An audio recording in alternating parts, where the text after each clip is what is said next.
अस्सलाम वालेकुम एवरीवन, कैसे आप सब? आई होप आप सब ठीक होंगे, खुश होंगे, मुतमईन होंगे। आज का ब्लॉग बड़ा इंफॉर्मेशन वाला है। जो सब जितनी भी देखने वाली जो मेरी ब्लॉग में है, सबको पता ही होगा जब मेके हम लोग जाते हैं तो कितनी इमोशनल हो जाते हैं। और दूसरा ये होता है कि हम इतनी जो बहनें रहती हैं दूर कहीं अपने घर वालों से, तो वो सारी तैयारियां करके जा रही थी। जो घर के करीब में रहती हैं तो वो कितनी मतलब कि उनका तो डेली का आना जाना होता है। कितने घर के काम होते हैं जिनको हमें निपटाना होता है, करना होता है। और ऐसा कितना होता है कि आपने सारे घर की अच्छे तरीके से क्लीनिंग वगैरह करनी होती है, और लॉन्ड्री तो लाजमी करनी होती है। जितने भी हस्बैंड के ड्रेस वगैरह होते हैं उनको प्रेस करना, उनको वॉश करना, घर के सारे जितने भी इस तरह के काम होते हैं वो जो करने वाले होते हैं। हर चीज़ को कवर करना, मशीनरीज़ के कवर्स, मतलब कि उनको बिल्कुल कवर करके रखना, उनके ऊपर धूल मट्टी डस्ट वगैरह कुछ भी ना हो आए तो तब। क्योंकि घर तो एकदम से आप ऐसे ही छोड़ के जाते हैं तो फिर उसके ऊपर आहिस्ता आहिस्ता डस्ट आके, मतलब अगर आप वहाँ 1 हफ़्ते के लिए भी जा रहे हैं अपने मेके, 10 दिन के लिए भी जा रहे हैं तो, लेकिन घर तो आपका बहुत ज़्यादा डस्ट वाला हो जाता है ना। तो आपको हर चीज़ को कवर करके जाना होता है, हर चीज़ को संभाल के जाना होता है। तो ये जो आउट ऑफ सिटी जो रहती हैं मेके, और जो काफ़ी टाइम के बाद जाती हैं, मतलब कि उन्होंने जाना होता है 2 से 3 मंथ के बाद, खाना वगैरह बनाना था। खाना काफ़ी सारा ऐसा होता है कि हमने स्टोर भी करना होता है कि हस्बैंड उन्हें चला सके। ऐसी कोई बात नहीं है कि फ्रेश खाना नहीं मिलेगा। नहीं, मेरी मदर इन लॉ है, वो बना के दे देंगी मेरे हस्बैंड को। तो मैं जा रही थी अपने मेके, तो यहाँ पर मेरी हो रही थी तैयारियाँ। सबसे पहले क्या किया था कि मैंने सबसे पहले लॉन्ड्री करना शुरू कर दी थी। जाने का जब भी मेरा प्लान होता है ना, सबसे पहले मैंने वॉशिंग मशीन लगानी होती है। घर के जितने भी सारे कपड़े वगैरह होते हैं ना, सारे वॉश वगैरह करने होते हैं, ताकि मेरे हस्बैंड को कोई परेशानी ना हो। उनके सारे धुले-धुलाए ड्रेस वगैरह हैंग किए हुए हों और प्रेस किए हुए हों। सबसे पहले यही होती है कि ना अपने सारे कपड़े मैंने ना प्रेस करके जाने, वॉश करके जाने, और इनकी हर चीज़ उनकी ना रख कर जानी है, ताकि उनको हर चीज़ ना मिल सके। उनकी मतलब कि सारी जितनी भी चीज़ें होती हैं ना, वो सारी मैंने ना रख कर साइड में जानी होती है। तो यहाँ पर खाने की तैयारी चल रही थी, वॉशिंग वगैरह मेरी हो गई थी, कंप्लीट हो गई थी, और फिर उसके बाद ही मैंने खाने की तैयारी शुरू कर दी थी। खाना वगैरह मेरा बन गया था, और फिर उसके बाद मैंने प्रेस वगैरह करने थे। जिस तरह वो ड्राई हो जाते हैं, ड्राई मैंने कर लिए थे और फिर मैंने उसको फैला दिए थे। यहाँ पे सारे जितने भी कपड़े थे वो प्रेस हो चुके थे, और 1 बाय 1 मैं इसको रख रही थी कबर्ड वगैरह में। हैंग आउट करके हैंग कर दिए थे मैंने सारे। इसके बाद बाकी की तैयारी मेरी होनी थी, और मैंने अपने भी कपड़े वगैरह प्रेस कर लिए थे साथ जितने भी मैंने रखे थे। और मैंने अपने बैग वगैरह बना लिया था, अपनी बेटी की अपनी चीज़ें, अपनी सारी जितनी भी ज़रूरत की मेरी चीज़ें थी वो सारी मैंने बैग वगैरह बना लिया था। मैंने क्लिप नहीं बनाया, उसकी वीडियो व्लॉग नहीं बनाया, क्योंकि बहुत ज़्यादा मैस हो रहा होता है। और साथ साथ मेरी बेटी भी सारी चीज़ें उठा के कभी कहाँ लेके जा रही थी, कहाँ लेके जा रही थी, बहुत शरारती है।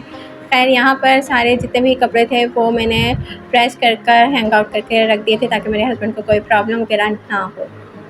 जाने की तैयारी मैं कर रही थी। ऐसा ही होता है ना कि घर में अगर कहीं करीब में भी किसी ने जाना हो ना, किसी लड़की ने अपने घर में जाना हो, तो उसकी तैयारियाँ सुबह से शुरू हो जाती हैं। चाहे आपने 2 घंटे के लिए जाना हो, 3 घंटे के लिए जाना हो, तो तैयारियाँ सुबह से शुरू हो जाती हैं। वो एक अलग से खुशी होती है मेके जाने की। और हर दफ़ा जो है ना, एक ही मतलब कि आपकी फ़ीलिंग होती है कि मैं मेके जा रही हूँ। मेके अल्लाह पाक हर किसी का आबाद रखे। तो यहाँ पे मैंने बना लिया था सॉफ्ट सा केक, और यहाँ पे शाम की चाय के साथ ही था। वो असर के टाइम हम लोगों ने निकलना था। यहाँ पे असर से पहले ही मैंने चाय वगैरह भी बना ली थी, खाना भी खा लिया था हम लोगों ने। और फिर उसके बाद मेरी तैयारी हो रही थी। यहाँ पे मैंने तैयारी स्टार्ट कर दी थी अपनी। हल्की सी फाउंडेशन मैंने अपने फेस के ऊपर अप्लाई कर ली थी, और उसके बाद कॉम्पैक्ट पाउडर से मैंने अच्छे तरीके से अपनी बेस बना ली थी।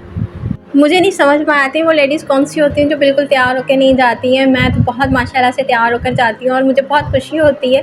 लेकिन सबसे पहले आपकी यही चीज़ तो नोट की जाती है कि आप कितने खुश हो और आप कितने अच्छे से तैयार होकर आए हो। और ज़ाहिर-सी बात है, अगर आप इसी तरह मतलब कि चले जाएँगे जिस तरह आप घर में होते हैं नॉर्मल से, तो बिल्कुल भी किसी को भी नहीं लगेगा कि आप खुश हैं, मुतमईन हैं अपनी ज़िंदगी में। तो बेहतर यही होता है कि आपने अच्छे तरीके से तैयार होकर जाना है। तो यही मेरी शुरू से होती है कि मैंने अच्छे से तैयार होके जाना है, अच्छा सा मैंने मेकअप करना है, लाइट सा मैंने अपना मेकअप करना है। फिर उसके बाद मैंने अपना बैग वगैरह लेना है, और फिर हमने रवाना होना है घर की तरफ, मतलब कि अपने पेरेंट्स के घर की तरफ। मेके जाने का जो सफ़र होता है ना, वो हम लोगों ने कितनी दफ़ा तय किया होता है, लेकिन वो एक तरह से अलग से ही खुशी होती है। और फीलिंग्स होती हैं। मैं यही सोचा करती थी कि जो एक सफ़र होता है लेकिन वो हम बार-बार कर रहे होते हैं। अल्लाह पाक सबके मेके को आबाद रखे। और यहाँ पे मेरी तैयारी कंप्लीट होने वाली थी। उसके बाद मैंने हल्की सी लिपस्टिक वगैरह लगानी थी, मस्कारा लगाना था और मेरी तैयारी हो जानी थी डन। और यहाँ पे मैंने स्टोडल वगैरह पहनना था, स्कार्फ़ बनाना था उसका। शादी के बाद ना आपकी खुशियों का अंदाज़ा ना आपके ओवरऑल से लगाया जाता है। क्या होता है कि ना अगर आप अच्छे तरीके से तैयार होकर जा रहे हैं, अच्छे तरीके से आप लोगों ने साफ़ सुथरे होकर जा रहे हैं और आपने अच्छा सा हल्का सा टच आप किया हुआ है मेकअप का, तो आपको बहुत मतलब कि समझा जाता है कि भाई आप बहुत खुशहाल हैं, बहुत अच्छे हैं। ऐसी कितनी ही ख़वातीन होती हैं जो बिल्कुल भी खुशबाश होते हुए भी तैयार होके नहीं जाती, जिन्हें मेकअप से बहुत ज़्यादा एलर्जी होती है, जिन्हें तैयार होने से बहुत ज़्यादा एलर्जी होती है, कुछ पहनने से, कोई एक्सेसरीज़ वगैरह जैसे कि बैंगल्स हो गए, वॉच वगैरह, कोई रिंग्स वगैरह कि नहीं मुझे बिल्कुल भी अच्छा नहीं लगता, मैं ज्वेलरी नहीं पहनूँगी। ऐसा बिल्कुल नहीं करना चाहिए। आपको सॉफ्ट सा मेकअप करना चाहिए। हल्का सा अगर नहीं भी कर रहे मेकअप तो बीबी क्रीम लगा लें, कोई क्रीम लगा लें, फेयर एंड लवली, उसके ऊपर ही आपने लिपस्टिक वगैरह इस तरह की चीज़ें कर लें ताकि आपका एक अच्छा सा लुक बन जाए। और यही सारी चीज़ें होती हैं कि ज़िंदगी इंसान की गुज़रती रहती है लेकिन वो जो लम्हे होते हैं ना वो दोबारा नहीं आते। तो हर लम्हे को एंजॉय करना चाहिए, उससे लम्हे को इक्वेशन के हिसाब से लेके चलना चाहिए। अच्छा सा सॉफ्ट सा मेकअप करना चाहिए, अच्छा सा ड्रेस सेलेक्ट करना चाहिए और उसके बाद आप अच्छे से तैयार होकर जाएँ ताकि आपको हर लम्हा याद रहे कि मैं इस तरह अपने लेके जाती थी या मैं इस तरह अपने इन-लॉज़ में जाती हूँ, इस तरह के फंक्शंस के ऊपर। यही खुशियाँ होती हैं, छोटी खुशियाँ होती हैं जिनको हम लोग मनाते हैं और इन्हीं के बस दारोमदार हमारा इन्हीं के ऊपर होता है और इनके राउंड हमारी ज़िंदगी घूम रही होती है। यहाँ मेरी तैयारी हो चुकी थी डन। यहाँ पे मैं हो चुकी थी तैयार और यहाँ मेरा ओवरऑल लुक था।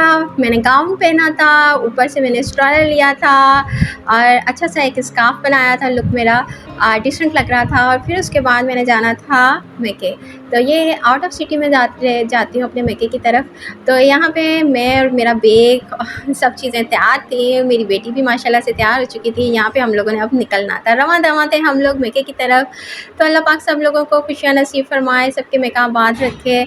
मिलते हैं इसी तरह के अच्छे छोटे व्लॉग के साथ। आप लोगों ने लाइक करना है, शेयर करना है और साथ लगे बेल आइकन को प्रेस करना है ताकि आपको नई आने वाली वीडियोस और साथ लगे बेल आइकन पे नोटिफिकेशन मिल सके। मिलते हैं इस तरह के अच्छे व्लॉग के साथ। अल्लाह हाफिज़। अपना ख्याल रखिएगा, दुआओं में याद रखिएगा।